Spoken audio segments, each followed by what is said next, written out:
Welcome to episode 23. I'm so excited because we have C4. No, does not need C4. Not right now, I don't. It's because I had like 5 cups of coffee earlier. I'm going Black Label.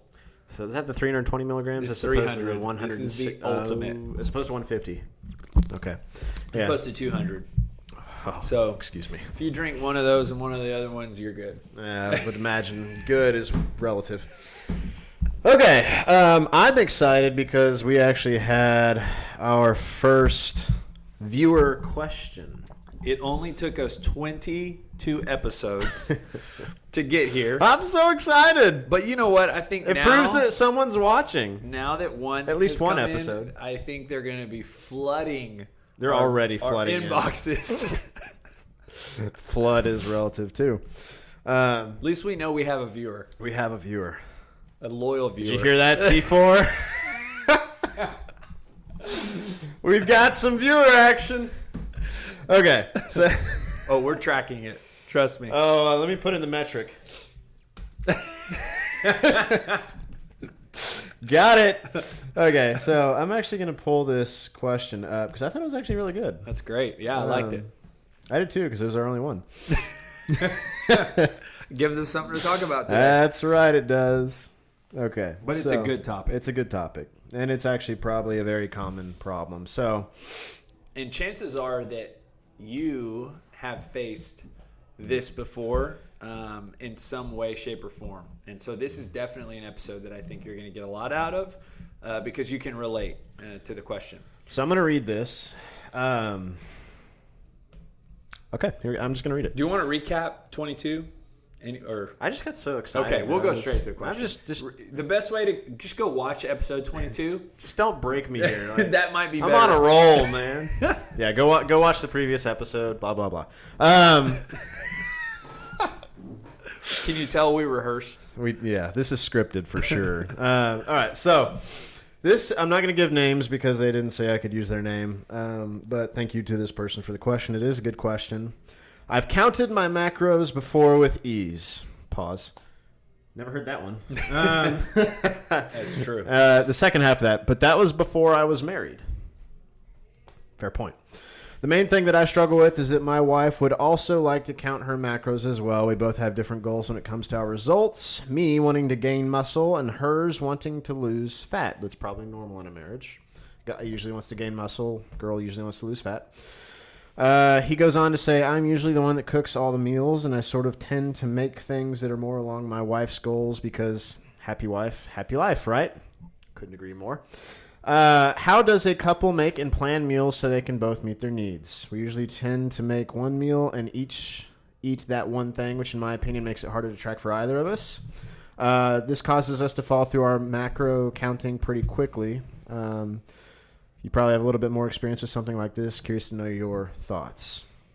He also says, feel free to use this topic in a future podcast if you like. We're doing it. And just so you guys know, we love questions from our audience. It makes us feel important. And so if you, after watching 20 episodes, if there's a question that you have that is building inside of you, it doesn't matter. What it is. Ask us. Let it go into our inbox. And we can take questions. BoomFitBCS.com and Charlie at BoomFitBCS.com. Oh, he changed. Now, do you actually check it? Yes, I do. Every day. Okay. Just making sure. Every day. And Instagram at Gus Warden at Train with Charlie. We're there. Okay. Yeah. I want to know your thoughts first. Let's get into this topic, shall we? For our loyal viewer. You know, I'm as I usually do, I'm going to take the question in a completely different direction than was intended when asked. And I think this comes back to where my wife and I, or fill in the blank, my husband and I, my spouse and I have different goals. And how do I approach that? And I think it's a great question because I think whenever you are married, you need to be communicating and working towards similar goals, if we want to call it that. I think marriages thrive on great communication. So what this tells me is that this couple has been communicating And, in that communication, the husband now is feeling like, man, I want to help my wife, but her goals are different than my goals, and how can I help her? And I think that's a great... While still hitting my goals. Hitting my goals. Piece. Yes. Yep. And so first, I think, I love marriages talking about this. I think anytime that you share your goal with another person, the probability statistically, yes, is going up. But more importantly, when you share that goal with somebody who is important to you, somebody who means something to you, somebody that you interact with regularly, I would even argue that probability goes up even higher on you attaining that goal. So between husbands and wives, I think a great thing we can take from this question is y'all should be talking about goals, specifically, I think, in health and wellness, because that's what we're talking about today. And yes, you probably can accept that those goals are going to be different person to person, right? Sure. So just the fact that there's a guy and a girl in the equation is just like Gus said, the guy wants to build muscle, the girl wants to lose weight, and sometimes you both want to lose weight, but in this case, the guy wants to build muscle and the girl wants to lose weight. So those are my initial thoughts, right? So I think it's great that they're communicating. I think it's great that they're both headed in a healthy direction, because that's another conversation is like, how do I get my spouse to start working out? And we've heard that plenty of times. But in this case, it's like, hey, we're both. I think that's different too. Yes, it is. I don't know that there is side tangent. I don't know that there is a way you can do that. No, I always tell anybody who asks that question, whether it's your child or your spouse or your parent, I go, the best way that you can lead them is by example, and you start being healthy. Because when you're healthy and they see you being healthy and it changes your life, then they start wanting to do whatever. Gears start turning. Yeah, they start thinking like, oh man, why is that person always in a good mood, and why are they losing so much weight, and they must be doing something right. And so leading by example by far is the best answer to that question. So, but on this case, I think, and I'll let you kind of take over here the direction of the answer, the way that you wrote up the article, but it is possible to be working towards different goals together in a similar way. Yeah, I agree with that. So here's the thing on this. I'm going to go into number one. I do think that it's very doable for both of these things to happen, because I think that the main thing was getting you both on board with the idea that you both want to improve your health in one way or another. So that's the hardest one. That's the hardest part. Yeah, like you said, like it's very difficult to get your spouse to even want to work out if they don't like. I get that question all the time too. How do I get my spouse to work out? You really can't. I mean, I will say there is one thing that I heard the other day that I thought was really cool. There was an article that came out. I don't know when, but it was basically about this lady who trained her husband to do the laundry. Like, not like, training like you would a dog, but like just through essentially what she was furious at the fact that he would never do his laundry. And so what she did was she stopped berating him for not doing the laundry and instead only praised him when she caught him in the act of doing like something related to like if he picked up his sock and put it in the hamper, she would praise him and say like, that's awesome, and then if he did something that he wasn't supposed to, like he gets home, like rips off his shirt and like pants and tosses it on the recliner and leaves it there, she wouldn't acknowledge it at all. Yes. So the principle was praise the good, ignore the bad. And within a year, the guy was doing his own laundry. Well, it's funny because... So, they are trainable, ladies. Yes.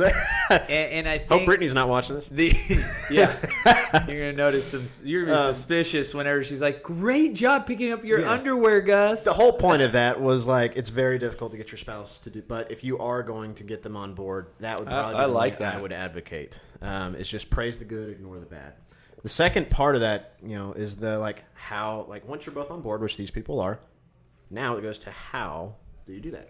And if you're both counting your macros, first of all, that's awesome. That's incredibly rare. Good for you. Yeah, you've already got a lot of discipline. There's 90% of the battle here is already won. It's just a small tweak, really, now. So, you can still cook the exact same things. However, if you're building muscle, I'm talking to the guy here specifically, two things you really got to do. You got to be, we talked about a calorie deficit not too long ago. This one is a surplus. You have to have more calories than your baseline. In other words, your baseline is how many calories it takes to stay at the current weight that you are right now without anything happening. You have to have an increase because if you want to build muscle, you're building like tissue stuff. Like you have to have energy to do that, and so you have to eat more than you currently are. The other side of that is you have to have enough protein. So those are the big two variables. And I'll throw this out for a lot of guys out there who want to gain muscle that have a difficult time. You guys got to eat more protein. Like you're just not. You're probably eating like one meal with like 90 grams of protein, and saying, "Oh, I'm eating so much protein." And then you have and then you have like a shake that has 30, and then you're saying, "Oh, I've got," and then you have like 5 eggs, which is 5 eggs is only like 20 grams of protein. And 25 grams. Yeah, and this, so you've ended your day at like 140 grams of protein, which is not enough to build muscle. It is not, and so.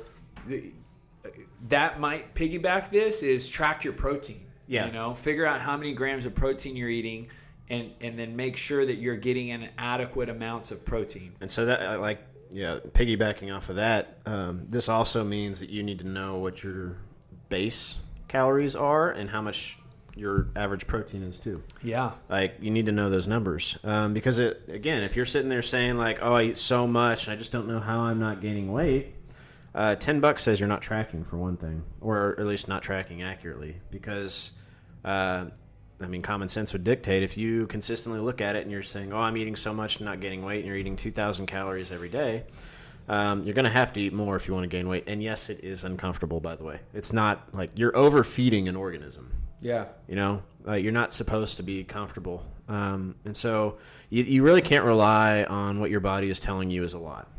Like you kind of have to know through like seeing the numbers to really have a good read on it. I mean, the other option is like, I did an extreme version of this a long time ago and I didn't count, but I would never recommend anyone do this ever. So Justin. Yeah. Wells. Oh man, is it the burger thing? No, this is different. Oh. That's another episode. That's a different episode too. So I have a lot of stories with this guy. Most of them are stuff I will never repeat again because it just wasn't smart. And this is one of those things. We love you, Justin. Hi, Justin. So we were in a competition one summer to see who could gain the most muscle in one summer.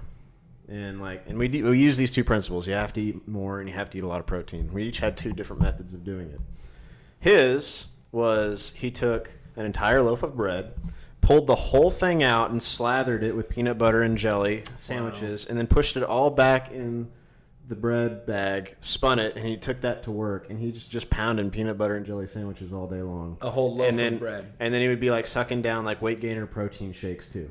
Now, these are people who have incredibly fast metabolism. Yes. Again, a disclaimer goes, do not do this. Yeah, big disclaimer. This is a story Please. The purpose of these stories is to illustrate how many calories it actually does take to gain weight.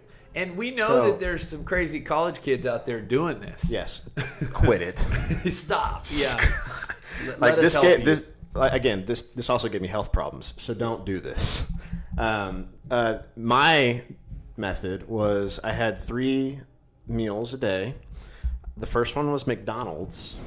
The second one was an all-you-can-eat Chinese buffet. And the third one was a large pizza with a full pint of ice cream at the end of the day. However, that wasn't it. At McDonald's, I would get 3 sandwiches. Each of those had 3 packets of mayonnaise. 3 sandwiches for breakfast, by the way. Lunch was 2 plates of General Tso's. I'm sorry, no. Taos. Whatever. Chicken. Chicken. I used to eat a lot with of that. Extra rice. Yep. And a crap ton of soy sauce because for some reason I thought soy sauce, which doesn't have calories anyway, was a great idea. It's not. It's just a lot of sodium. And then dinner, again, was a large pizza, but I would drizzle it. It's really funny you thought soy sauce was helping you. Did you read that somewhere? I don't know why I thought. I've learned since then that it's not helpful at all. But hey, you live and you learn, man. This was a long time ago. So you did the Chinese food. This is yes, I did the Chinese food. Dinner was like a large pizza. Again, long time ago. Don't do this. I can't emphasize this enough because there's going to be people saying like, "Oh, well, Gus said, no. don't do this." Yeah. Okay. Large pizza drizzled with olive oil for extra calories, and then a pint of ice cream also drizzled with olive oil if I was feeling froggy, with nuts for more calories, and peanut butter for more calories.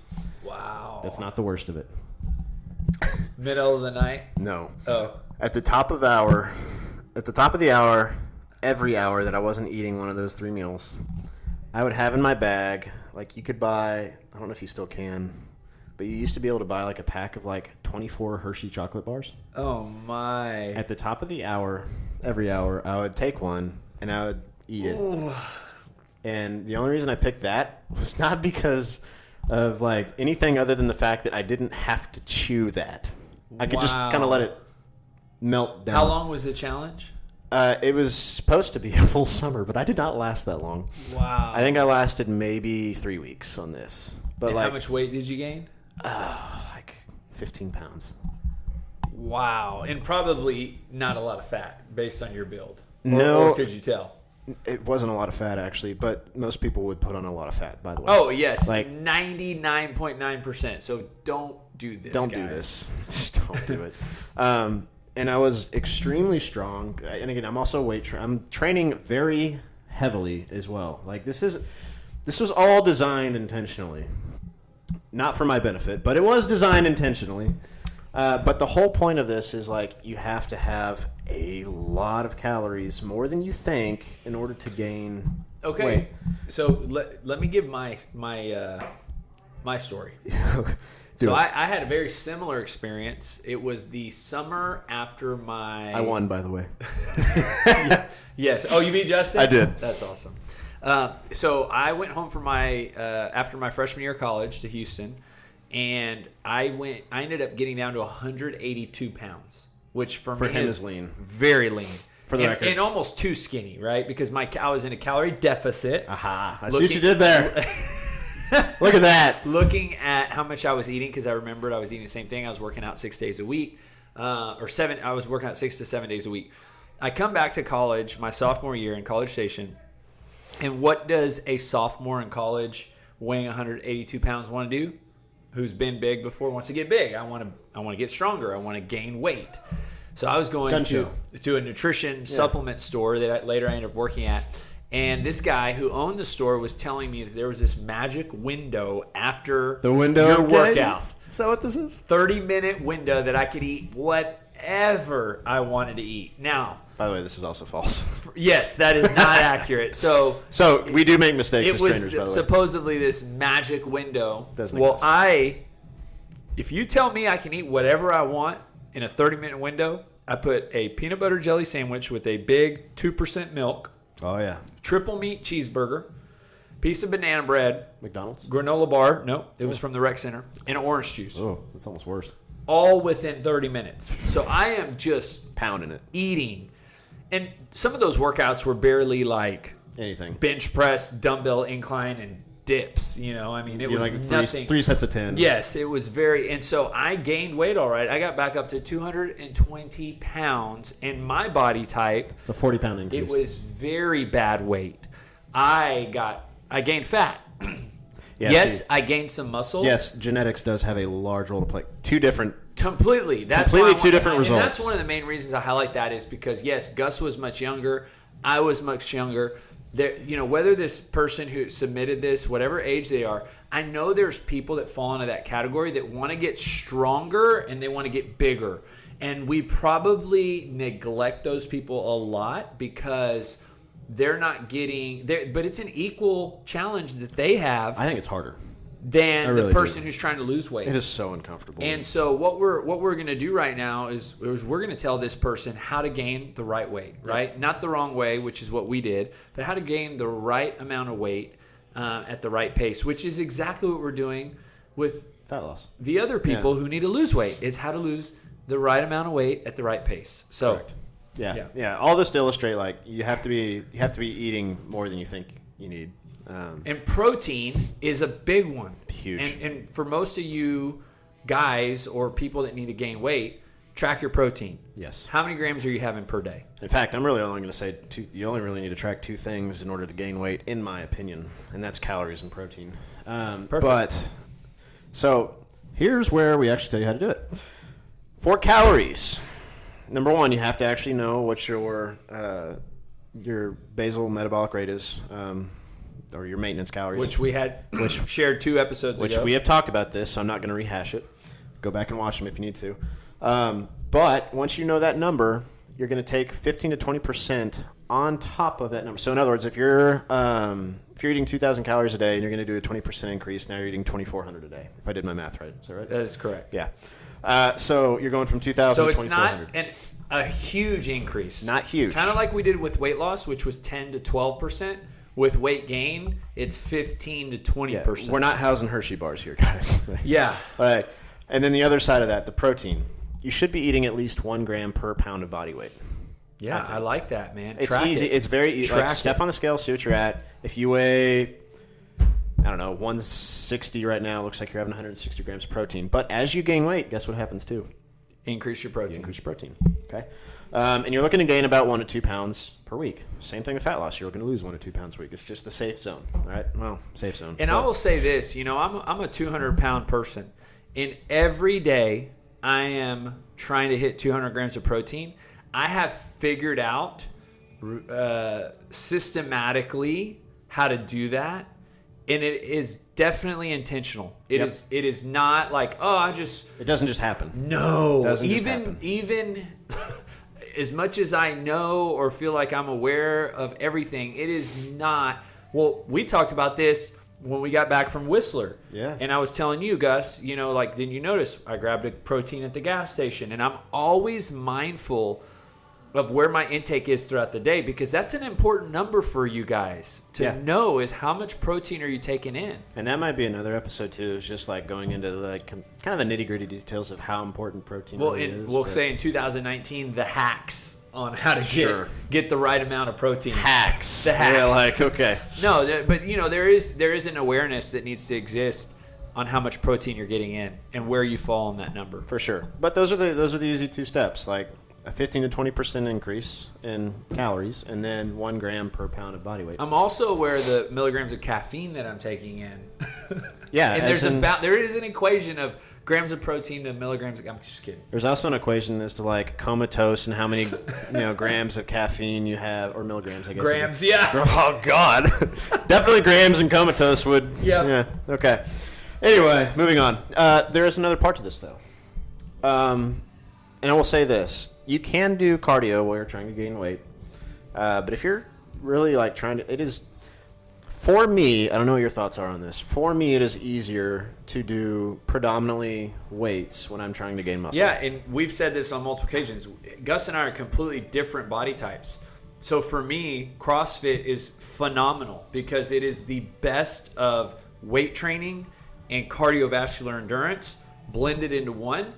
For somebody like Gus, could you see how CrossFit would actually... It actually is detrimental for me gaining weight. Like, since my metabolism is so high, if I add that element in, so if I'm trying to gain weight or gain muscle, I actually have to stop doing stuff like that. It's just a different... like genes play a role here, guys. Like genetics and metabolisms are different for each person. Matt Frazier, Rich Froning, some of these top-level CrossFit athletes... They are doing a lot of CrossFit and keeping. I mean, they look at Noah Olson. Yeah. Pictures from before and after. So crazy. Can you gain CrossFit? I mean, can you gain muscle with CrossFit? Yes. Do you have to pay attention so closely to how you eat? Absolutely. Yep. If you want to transform in your physical appearance, it is how you eat. Yes, working out is so important, but how you eat, and specifically we're talking about protein and calories. Yep. As easy as that. Yeah. So I think. And we've talked about so for your wife and the weight loss, we've covered a lot of episodes on weight loss. Just go back and review those. And then highlight the answer, because you answered it, is how can he focus on his goals while helping her focus on her goals? Oh, that's a good point. Okay. Yeah. So this is also fairly easy. You don't have to change what you're cooking. Again, you just have to eat more.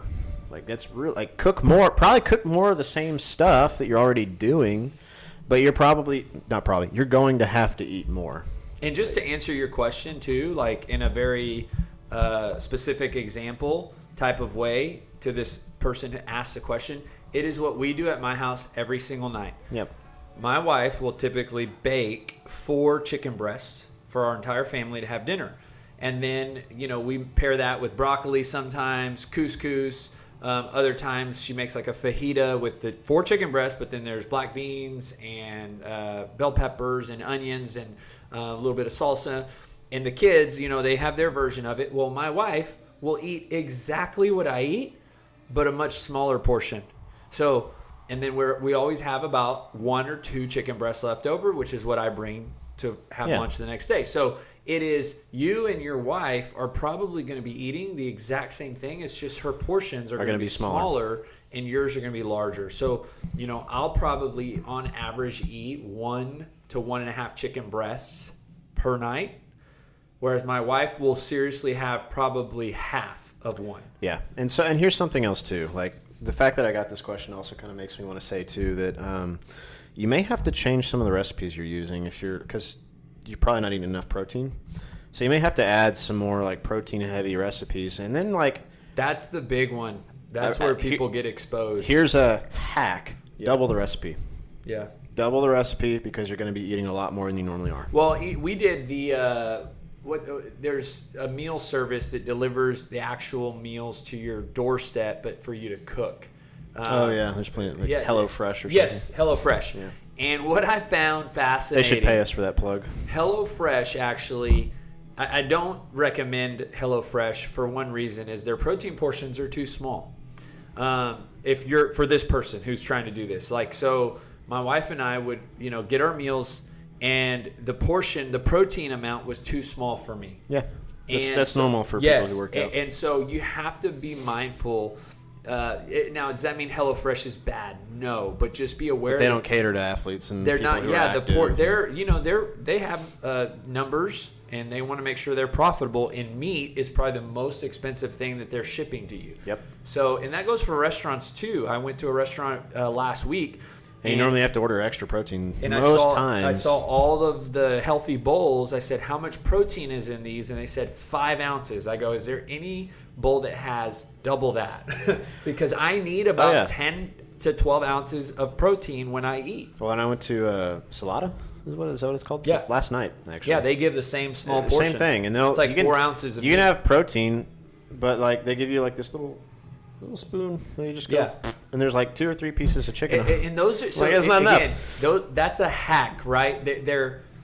You have to know that when you go out to eat or when you're engaging with a service, right, that's providing you with food, that they're trying to be profitable.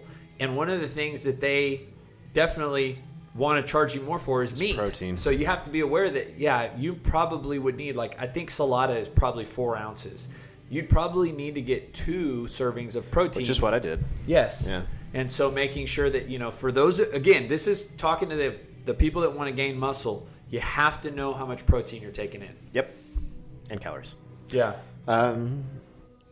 Pretty much covers it. Yeah. I think it's a good place to stop. Send some more questions. More questions! I like questions. As you can tell, we will talk all about everything and answer your questions. It makes my life easier, too, because I have to, think of all this stuff, and I don't like to think. I just like to answer, so, there's that. I like it. All right, guys, so if you do need help with your stuff, you can feel free. Again, we already reached our points of contact, but Gus at boomfitbcs.com, Charlie at boomfitbcs.com.